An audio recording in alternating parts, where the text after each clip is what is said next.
What's up, YouTube? Today I'll be going over S tier quarterbacks for the NFL. I'll hopefully be doing videos later. The list would be, or the tiers would be S tier, A tier, B tier, C tier, and then D tier. I don't really think this should be an F tier because the quarterbacks really should have, a chance to improve, and the fact that they can also just be on a bad team could also just be a part of it. So in this video, I'll be going over the S tier. There's only maybe like 5 or 6 quarterbacks in the S tier. So I'll be going over that with you guys. Starting off with the uh, AFC quarterbacks. I really only think there's two in the AFC. The first one, of course, is Patrick Mahomes. I think he definitely won the MVP once. I don't know if he won it twice. Definitely won it once. Went to the Super Bowl twice.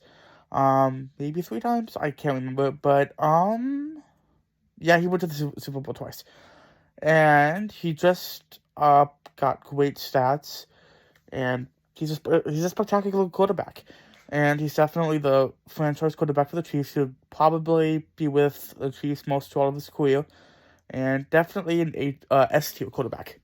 The second S tier quarterback I have from the AFC is Justin Herbert.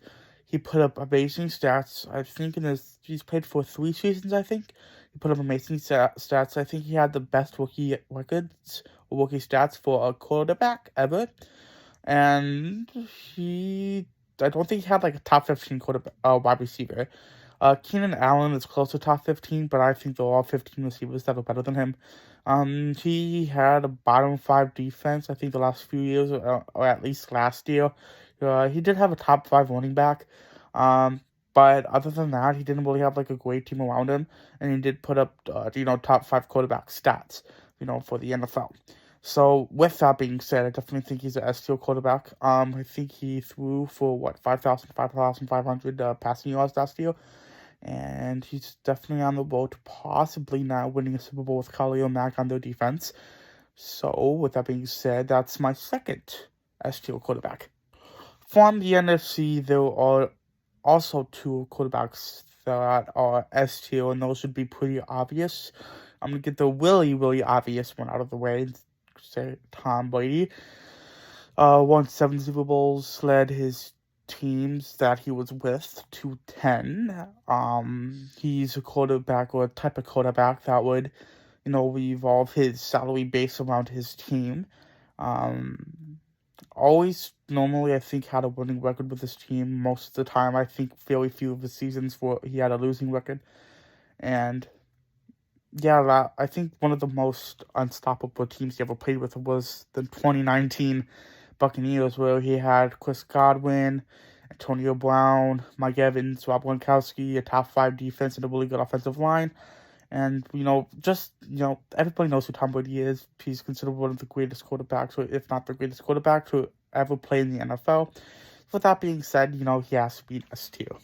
And the last S tier quarterback that I have is the other kind of obvious one, is Aaron Rodgers. He went 13, he had at least 13 wins the last, well, he did have 13 wins in the last 3 seasons, 4-time MVP, which is more than Tom Brady, but he only won Super Bowl, and that's been to that only one. I know people are kind of enraging, like, why didn't he go to more Super Bowls? And that's because, well, sometimes, he didn't have a bottom defense, he's the one that made receivers. Receivers didn't make him.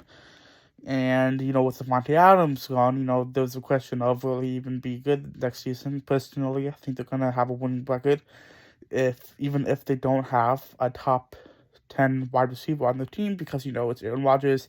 He's one of the more talented quarterbacks in the league, if not top 5. Like I said, that's why I put him in, the top 4 quarterbacks right now in the league in terms of, stat-wise and S tier. But, yeah, he puts up amazing stats almost every year. I don't think it was. I don't even think it was in the top 10 stat wise this year. Maybe he was, but he was more toward the bottom 10.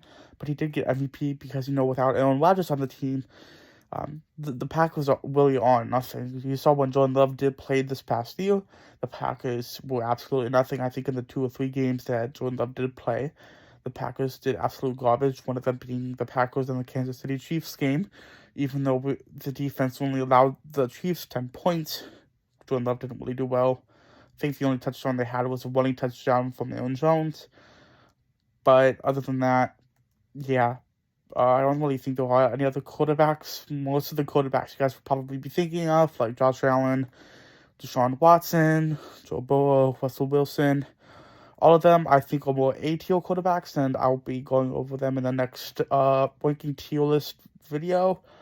And they'll probably be A-tier too. And Lamar Jackson is A-tier. I don't think he's S-tier yet. Josh Allen too. I think I already said him.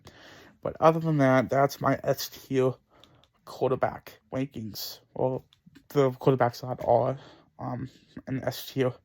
If I personally had to rank them, I would go number 1 being Aaron Rodgers, because I'm kind of being biased because I'm a Packer fan.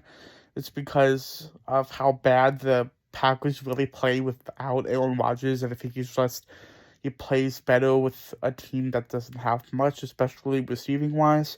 Number 2 would be Patrick Mahomes.